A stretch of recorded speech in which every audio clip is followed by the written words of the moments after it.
Good morning, grade 9s. I'm sorry I can't be there with you today. I am having some cold symptoms and was told to stay home today. So I know you'll be on your best behavior for our guest teacher. I can trust you for that. Thank goodness. And the first thing we're going to do today is go through the quiz that you guys wrote on Wednesday.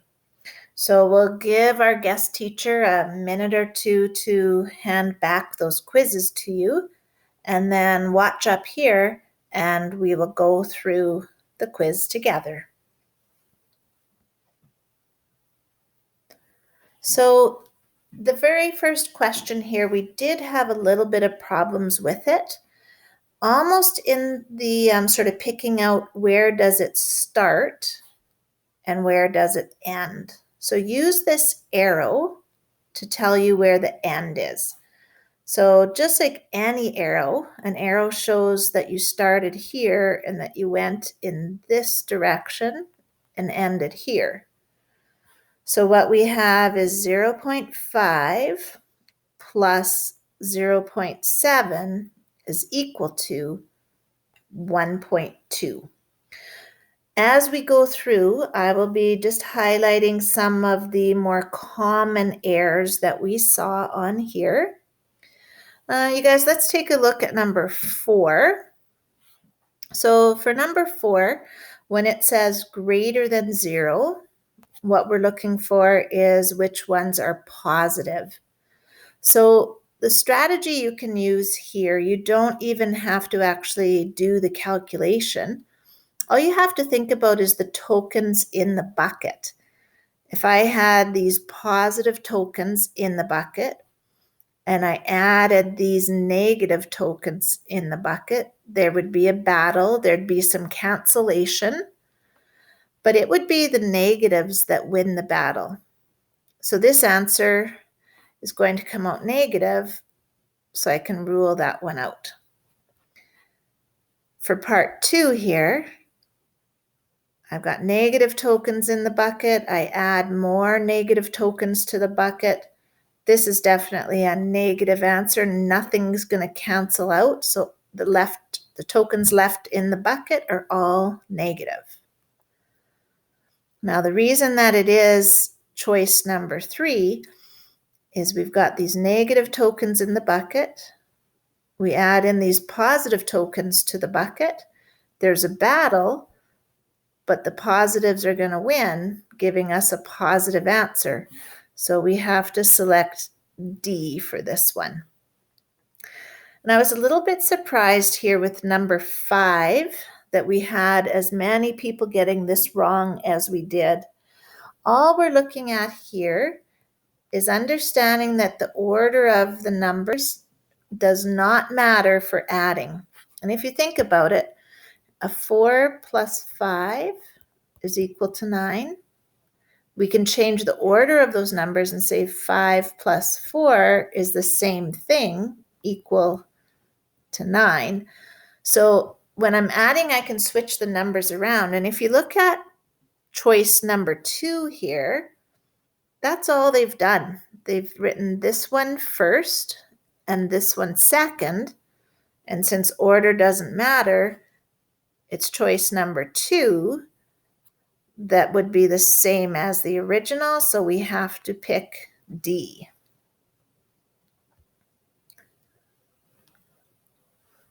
Okay, in these ones too, you'll notice that I've shown steps. You know, in here I'm showing my steps. In here I've shown steps. So take a moment for number 6 and just compare our steps. It's hard for me to say really in multiple choice what our mistakes are. But from what I saw in the other questions, our mistakes are usually when it comes to adding or subtracting with negative numbers. So remember, you've got 28 positives in the bucket. You add in some negatives. There's a battle going on, and you have to figure out how many positives would be left after the battle. So really what I'm doing there is I'm doing a 28 subtract a 15, and I end up with positive 13. So we were, in most cases, and I can tell from your back page, most cases we were pretty good at getting the common denominator, but where we made our mistakes was really with the adding and the subtracting.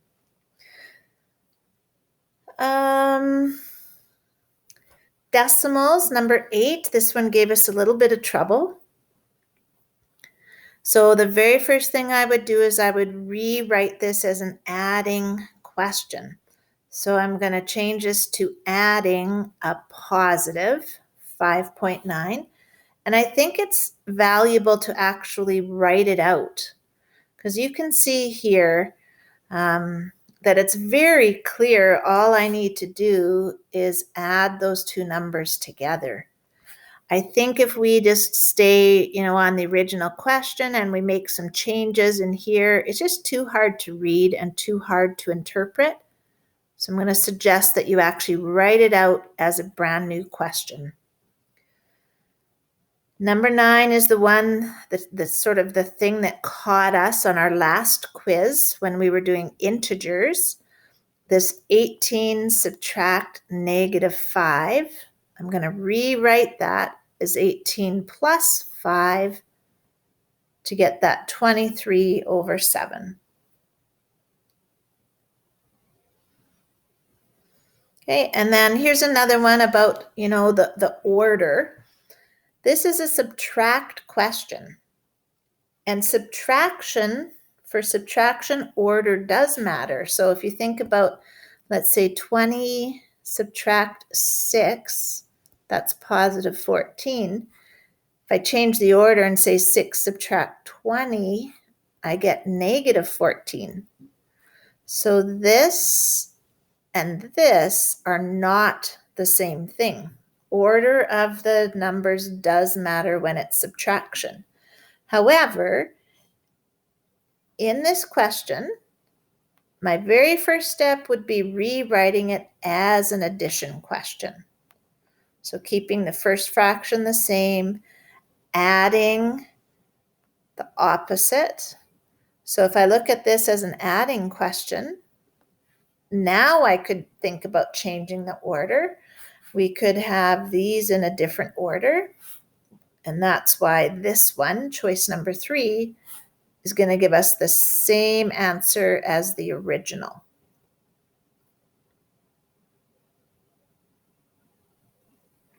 Okay, and for 11 and 12, I'll just leave it here for a moment so you can check your work. Really watch for those steps where we're adding and subtracting with negatives. That seems to be our trouble spot.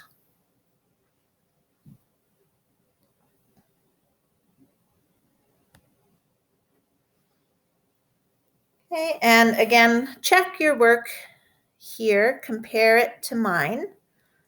Notice that the very first thing I did was I got rid of these mixed numbers, so I rewrote it with improper fractions. Then I worked at getting the common denominator. And again, being really careful with those negatives.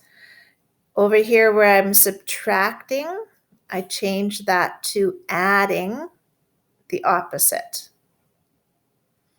And then I get this answer, and I go through and I check for that answer and I see, oh, it's not there. So don't panic. Just look back at your answer and realize, oh yeah, all of my choices here are mixed numbers. That's your reminder to turn this into a mixed number. So 6 goes into 43 7 times. There's 1 left over. And again, if it's negative in this form, it's going to be negative in that form. Now, I need you to take a very close look here when you look at your short answer. So with the short answer, this is where I can see the mistakes that you've made. So I want to point out some of those to you. 14 was done pretty well. Nothing really to talk about when it comes to 14. If you made a mistake, just check your work over. With 15, I was quite surprised at how many people had this right. So they were correct up to this stage, but then made a mistake when they were turning it into a mixed fraction. Sometimes the mistake was just as simple as not putting the negative. And other times it was a mistake of just a subtraction mistake. So as we go through these, it's important that you understand how you made your mistake so that you know what to practice in the future. Okay, 16, this was a tough question for a lot of people. My first step was get rid of these mixed numbers. So that's the fractions that you see here. Then I'm working on my common denominator, so I want to get a 20 for the denominator. What I saw with this one was a mistake on your multiplying. It should be a negative 95 there, but I did see where people had the wrong number right here. And then I'm doing a negative plus a negative, so think about your tokens in the bucket. Got a bunch of negatives. A bunch more negatives come in there. So when I want to figure out how many negatives, really what I'm doing is 95 plus 32. To see there's 127 tokens, but remember they were all negatives. So negative 127. And then again, converting into a mixed number. And once again, I was surprised at how many people had this correct and had the negative sign, but then for whatever reason did not put a negative there. And you'll see if you did that, you only got half a mark.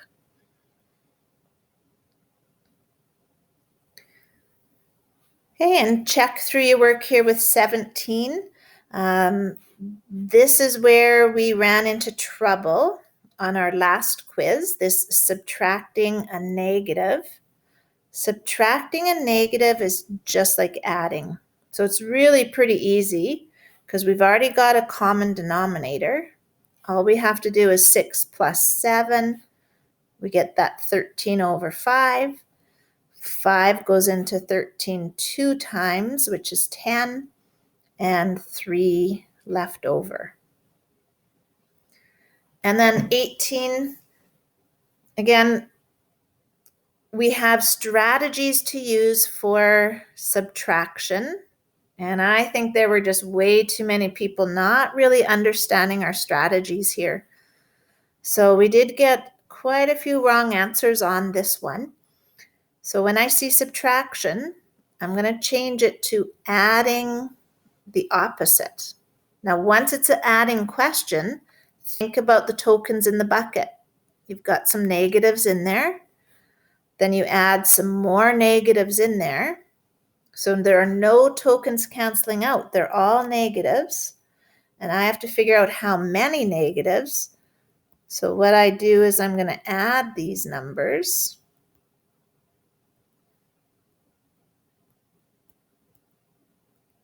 And then remember, they're all negative tokens. Okay, and then let me just leave 19 and 20 up here just for a bit. Want you to check over your work and really try to make sense of, what do you still need to work on? Because this quiz mark is not permanent. Next week, you'll be writing your mid-unit exam. So it'll be all the stuff we've done so far, and it will be a non-calculator exam. And that exam mark can replace any quiz marks we've done so far if it's higher than the original quiz mark. So consider this quiz as an indication of what you need to be working on before you do your mid-unit exam. I have posted on Google Classroom some optional extra worksheets under today's date.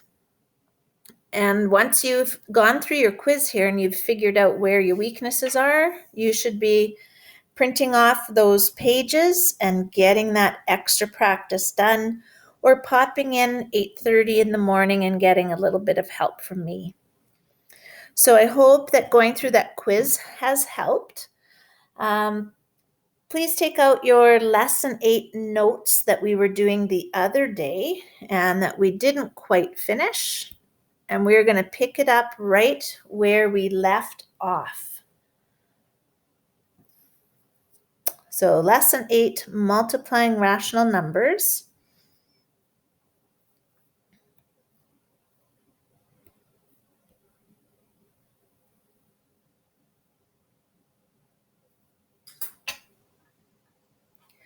And I think our last example that we did was example F.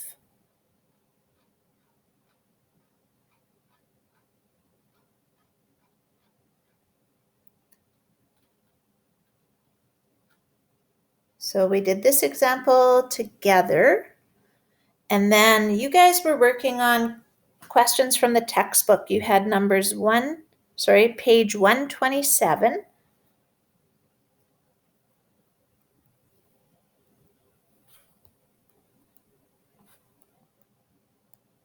And I assigned number 3, 4, 6, 7, and 12. Now, after the assignment, I realized that number 3 had decimals in it. So if you had problems on number 3, don't worry, we're going to clear that up today. But if you had any questions about these guys in here, I'll get you to either save those questions for Tuesday's class, or if our guest teacher is skilled in math, then we could pause right now and our guest teacher could help you with those questions.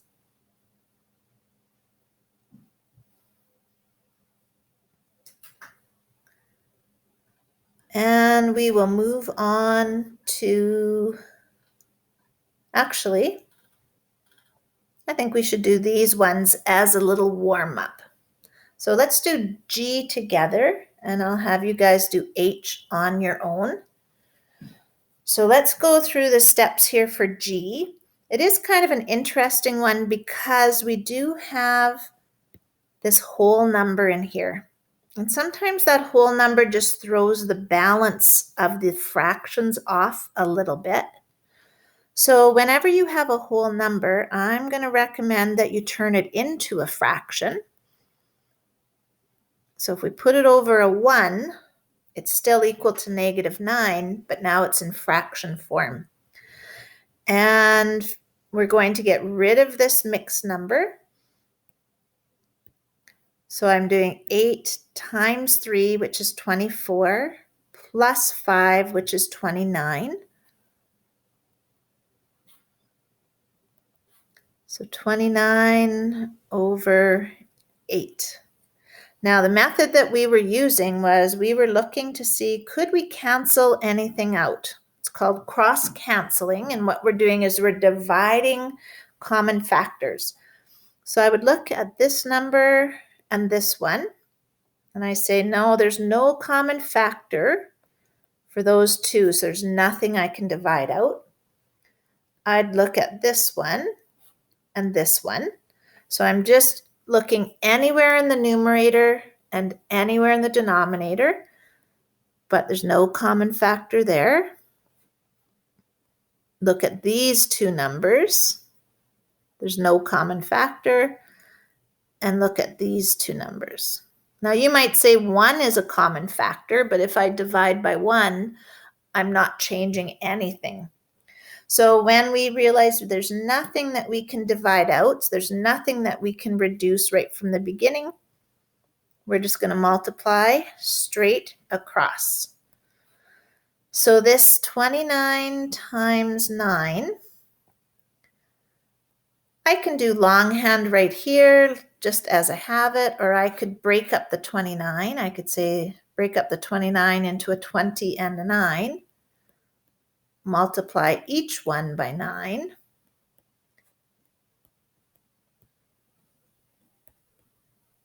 and then add those together.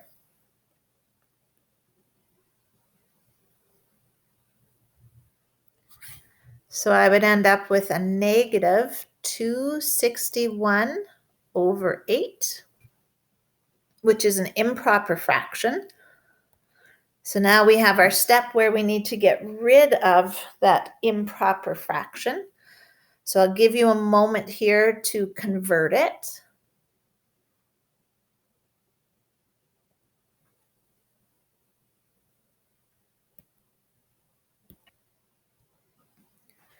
So I have done my math here, and I know that 8 goes into 261 32 times. And there is 5 left over. Now remember, if it's negative in this form, it will still be negative in our final form.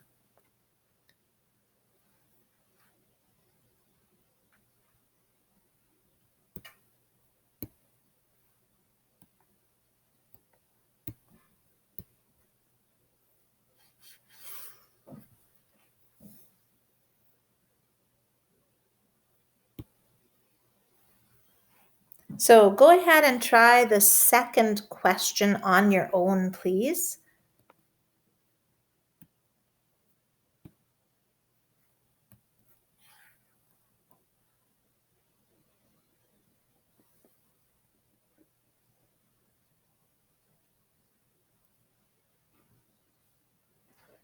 So please hit pause, and we'll give everybody a moment to get this one done.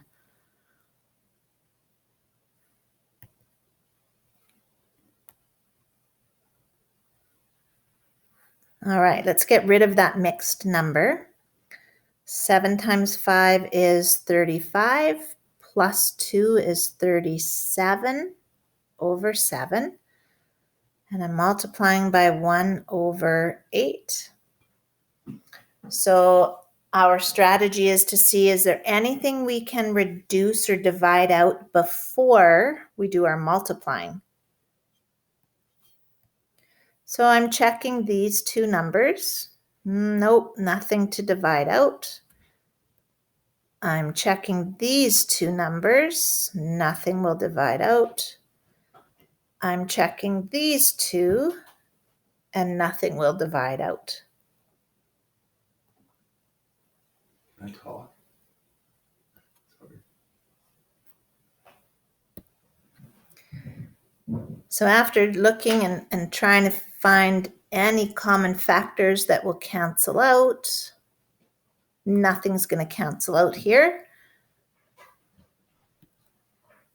So I multiply straight across and end up with 37 over 56, which is a proper fraction, and I am done.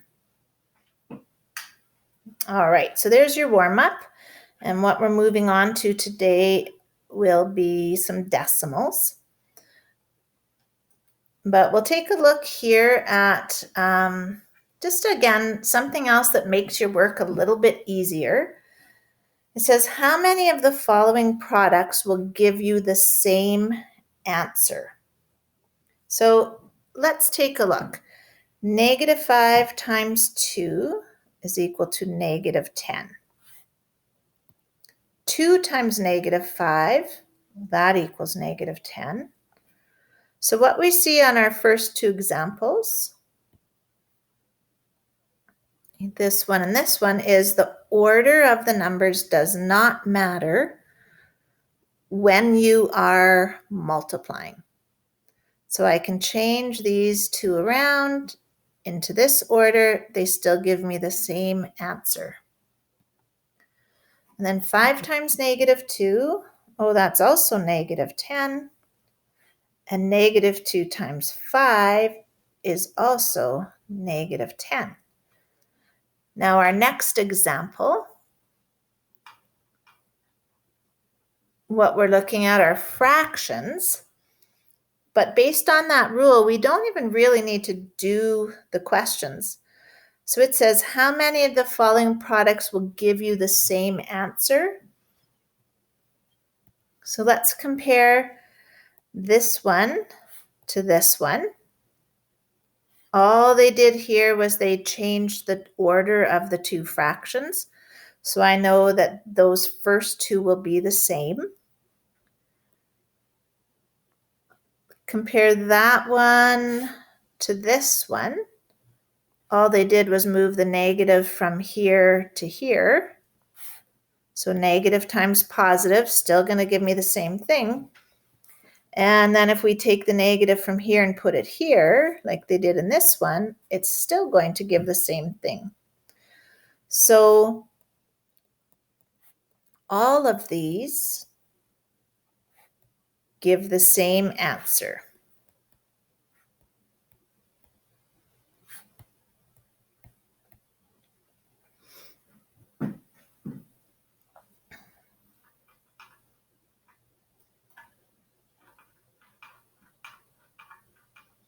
All right, so here we are with the decimals. Now, what we're going to see here is a little bit of a strategy. So Bart here is saying, do you know a rule that makes multiplying decimal values without a calculator easy?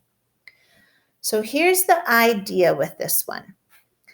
If you notice here that we're just multiplying whole numbers, no decimals. And of course, I'd have to take that off to the side and do some multiplying with it. But after I did that work, what I got was 1,896. So let's say we took that 12 and we turned it into a 1 decimal 2. There's an easy way for me to figure out what the answer to this would be. As long as I know that answer, I can just build on it. So I'm going to take that 1,896.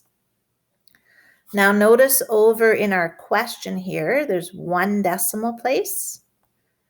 So I have to go over here and put in my decimal so that there's 1 decimal place in the answer as well. So again, take a look at this next one. Very similar numbers, but we have 2 decimal places in the question. So 1 here and 1 here, a total of 2.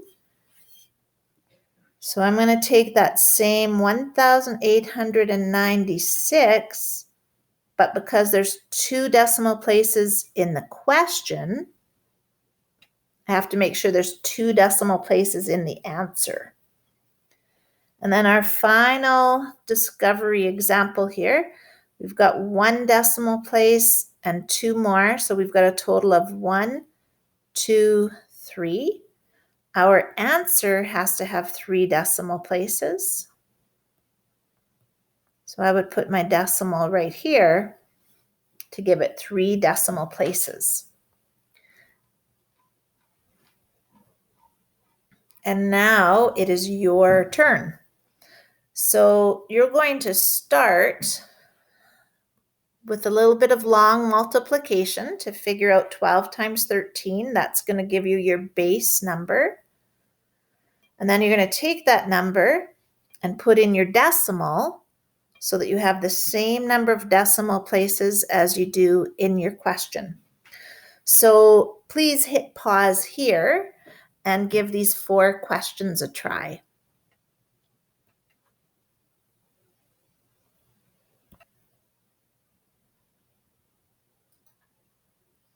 So when I do my multiplying here, I got negative 156. So for my next question, there's 1 decimal place. So that would be negative 15.6. The next one has 2 decimal places, so negative 1.56. And then on my last one, 4 decimal places. So remember, we're starting with that negative 156, and the decimal for this is right here. But I need 4 decimal places, so moving the decimal and putting in a 0. So this one is going to be negative 0.0156, so that I have 4 decimal places.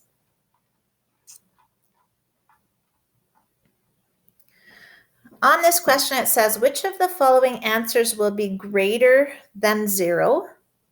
So in other words, which ones will be positive?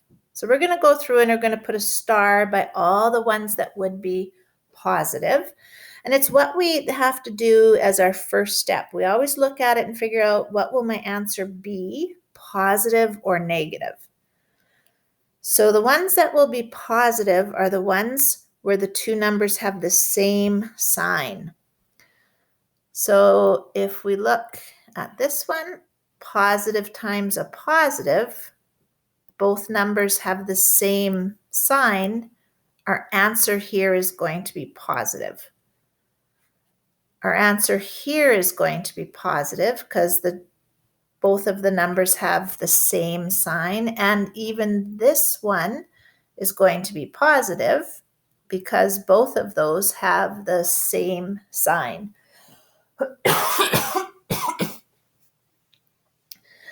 And then C, where we have one negative and one positive, this is the only one that would end up negative because the two signs are different. So that was job number 1, is figure out, will it be positive or will it be negative? And now let's go ahead and do our work. So I'm going to pretend there's no decimal here. I'm just going to do 12 times 8.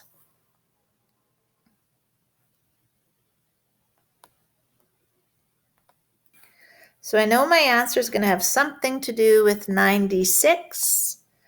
Now I've got to put my decimal in the right spot. So the question has 1 decimal place. My answer has to have 1 decimal place. Let's try B together as well. So when I do the multiplying, I'm actually pretending there's no decimal there at all. So I'm doing 123 times 23, which really is not a lot of fun, but we can do this. 3 times 3 is 9. 3 times 2 is 6. 3 times 1 is 3. And then 2 times 3 is 6. 2 times 2 is 4. 2 times 1 is 2. Add them together. 6 plus 6 is 12. Carry the 1. 1 plus 3 plus 4 is 8. All right, so I know my answer is going to have something to do with 2,829. All I have to do is get my decimal in the right spot. 1, 2, 3 decimal places. So right in there gives us 3 decimal places. So please hit pause now, and students, I'd like you to try C and D on your own.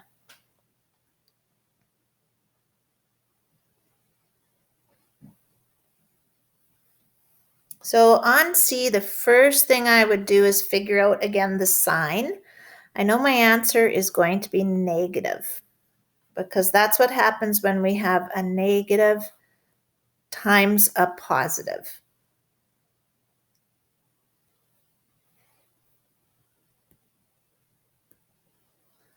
So off to the side now, I'm doing the multiplication, pretending there's no decimal in there. So 32 times 143. 2 times 3 is 6. 2 times 4 is 8. 2 times 1 is 2. 3 times 3 is 9. 3 times 4 is 12. Carry the 1. 3 times 1 is 3, plus 1 is 4. Carry the 1. So I know this has something to do with negative 4,576. 2 decimal places. So sticking my decimal right there. And then always think about, like, does your answer make sense? You know, do a little approximation here. So if I did, let's say, approximately a 3 times a 14, does that answer make sense for approximately 3 times 14? And it does, right? Just a glance. Use your number sense to make sure your answer makes sense. Okay, and then on our last one, again, not much fun for the multiplying part, because I'm going to multiply these as if there was no decimal. So 145 times 315. So we're doing our long multiplication here. And after all of my steps, what I get is 45,675. Now it's a negative times a negative, so I know this is a positive number and that it has something to do with 45,675. 2 decimal places plus 2 more. There's 4 decimal places, so my decimal goes right there. So that we have 4 decimal places in our answer. So on Wednesday, we already did some of these questions from page 127. I want you to take another look at 3 now that we've gone through decimals, and just give that one a retry. And then please go ahead with 13 and 15. We're going to pause the video here for 10 minutes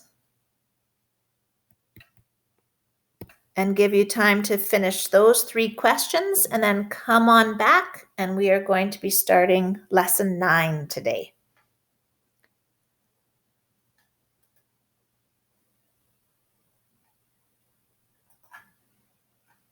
Welcome back, everybody. Please turn in your notes booklet to lesson 9, where we're going to be working on dividing rational numbers.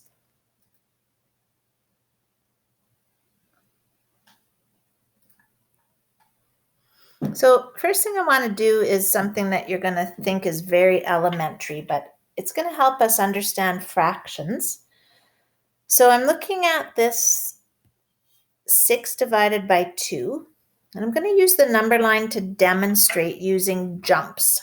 So what we're looking at with this question is, how many jumps of 2 can you make in 6 units? So there's 1 jump of 2, there's a second jump of 2, and there's a third jump of 2, and that's why our answer is 3. Okay, let's take a look at this next one. We want to see how many jumps of 3 are there in 6 units. So there's 1 jump of 3, there's a second jump of 3, and that's why our answer is 2.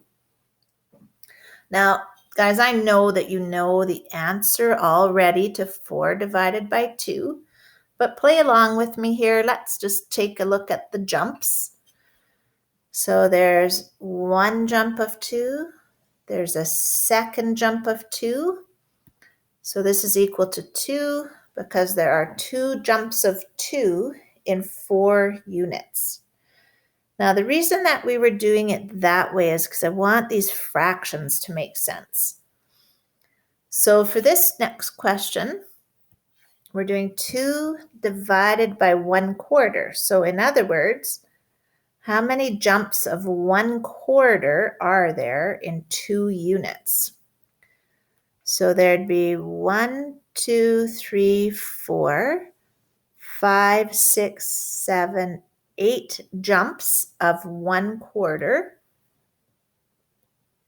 in 2 units.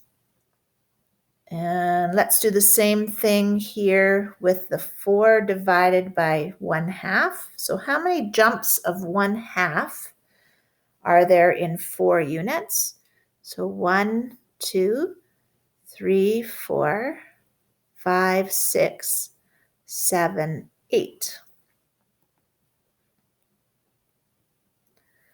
Please go ahead and try the next couple. 5 divided by 1/2 and 6 divided by 2/3. These ones are a little bit trickier.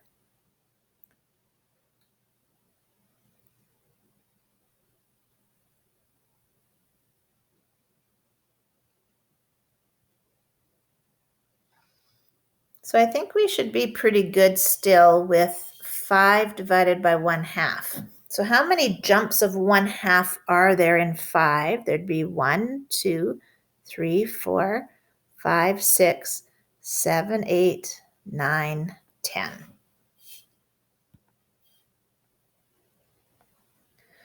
Now 6 divided by 2/3. This one might be a little trickier to visualize. So I'm going to just take our number line and break it up into thirds.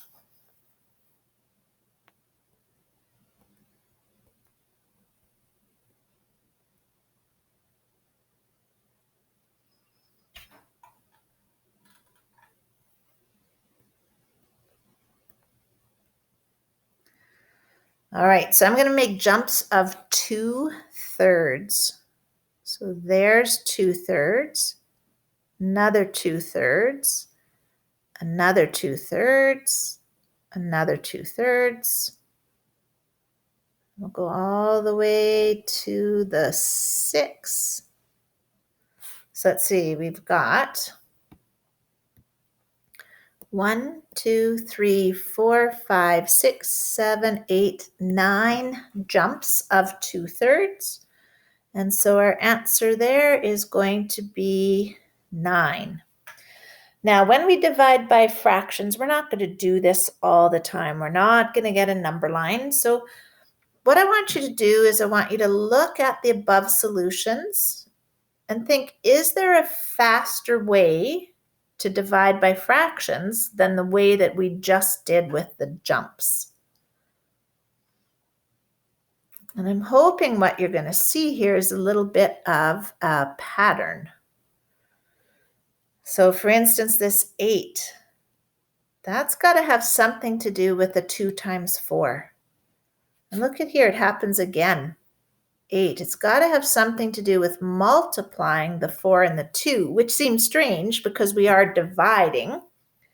But it happens here again. The 10 coming from the 5 times the 2. Then this one getting a little more complicated, but if we went along in the same pattern, this has to have something to do with the 3 times a 6, which is 18. Now the 18 and the 2 must have some kind of relationship that gives us the 9, which would actually be division. So let's take a look at that quicker way. Here's the way that it will go. Our first step, the first number remains the same. The second thing, the division sign changes to multiplication. And the third, the second fraction inverts. And the fourth, now follow the steps for multiplication. So here's how that's going to look. First fraction stays the same. Division turns to multiply.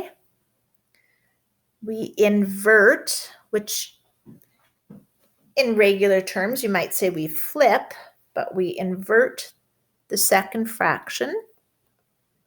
And now this is a multiplication question right out of lesson 8. If there was anything that I could divide out, I would do that. And since there's nothing that will divide out, I am going to multiply straight across, get 10 over 3. Improper fractions are not acceptable. 3 goes into 10 3 times. There's 1 left over. So 3 1/3. And let's try another one. First fraction stays the same. Division turns to multiply. We invert the second fraction. And again, I've given a pretty basic one here just so we can see the basic steps. But if I could, this is where I would do some of that cross canceling. Pardon me. And because I can't do any canceling, this is where I'm going to go straight across and get 35 over 16. Again, improper fractions are not acceptable. 16 goes into 35 twice, and there's 3 left over. So 2 3/16 for the final answer. Now we're going to write down the rule for dividing with positive and negative numbers. And you know what? These rules are exactly the same as they were for multiplying.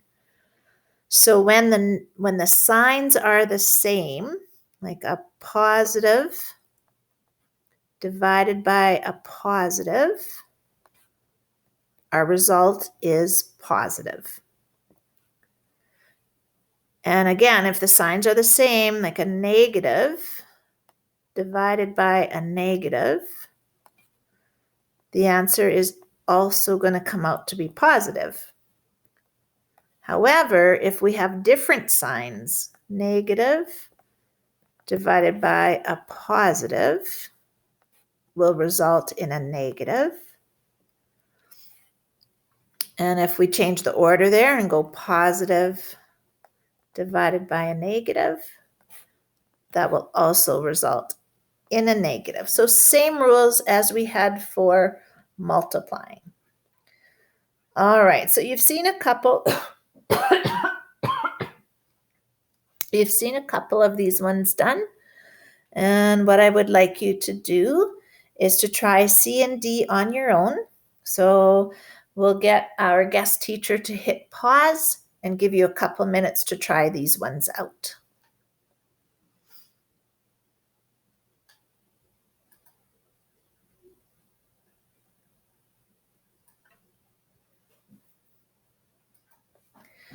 So I've got my first job done here. First fraction stayed the same, but do just take note that I bumped that negative sign up to the top because I don't want to miss it or forget about it.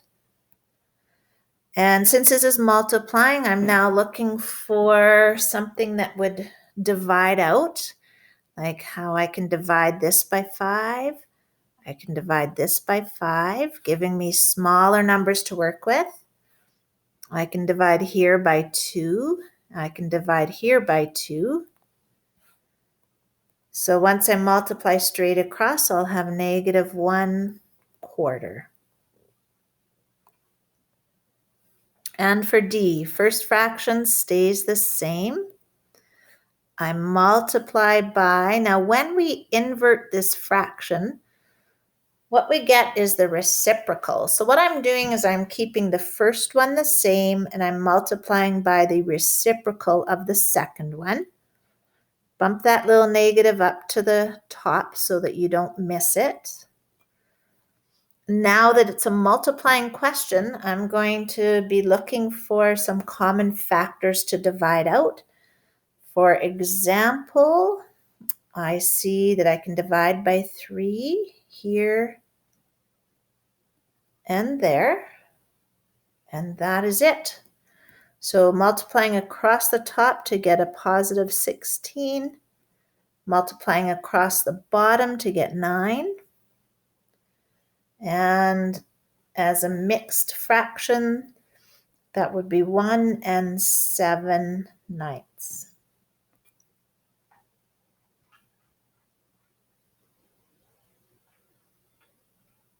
And I think on these ones, we're just going to pick a couple of them to do together.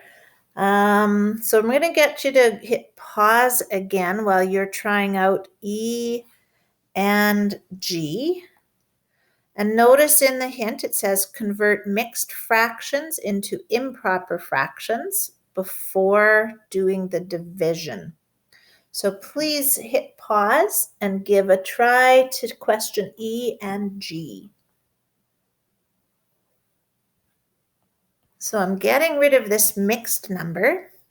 5 times 2, that's 10, plus 3, that's 13 over 5. I'm going to multiply by, whoops, I better not do that yet. I need to get rid of that mixed number as well. So let's keep this as division. Getting rid of this mixed number, 7 times 3 is 21. Pardon me. 7 times 3 is 21, plus 2 is 23 over 7. Now I can do the invert, so 13/5 times 7 over 23. And this is that point where I'm looking for common factors, but I don't see anything that will divide out. So multiplying straight across the top to get 91. Multiplying straight across the bottom to get 115. And there's our final answer. And for G, this again is one of those ones where you probably want to put a 1 in the denominator just to keep things balanced. So we'll keep the first one the same and we'll multiply by the reciprocal of the second one. Nothing to divide out here, so multiplying straight across to get 27 over 2. The better form for that answer, 2 goes into 27 13 times, and there's 1 left over. So 13 and 1/2. All right, your assignment to finish up before we meet again, so this has to be done by Tuesday's class, is to do the questions that you see here and to get started on the mid-unit review. Now, you don't have to get the whole thing done, but we've got quite a few days before I'm going to see you guys on Tuesday, so I'd like you to get started. On Tuesday, you'll have a little more time to work on that mid-unit review, and you'll be writing your mid-unit exam on Thursday. So that's why I want you to make sure that you get a good start on it this weekend. And then just one more thing that I want to talk to you guys about, and that's in Google Classroom. Go under classwork. And for today's date, October 16th, what I have here is a chance for you to give me some input on where you would like to sit in our next seating plan. So I'm going to read this to you because I know it's a little small up on the board. It says, I would like your input on making the next seating plan. Your input must be based on educational reasons as discussed in class. I may not be able to fulfill all of your wishes. On a piece of paper, tell me, number 1, your name, and number 2, where you would like to sit in the class. Now that's in general, so front, back, middle, right, left, that kind of thing. Number 3, who would you like to sit near? And number 4, who you would not like to sit near. Now let's discuss those ones for a minute. So your position in the class, you want to pick the spot where you can learn the best. So don't ask to sit in the back if you're not going to be able to see the board or hear the teacher. Don't ask to sit beside somebody because you want to visit. So make sure you ask to sit by somebody who might help you with your work and that you work well together. And the one where you're going to say maybe that you don't want to sit beside somebody, it should be because that person might be a distraction to you. So maybe you're going to say, please don't put me by my best buddy, Susie, because all we'll do is talk and we won't get our work done.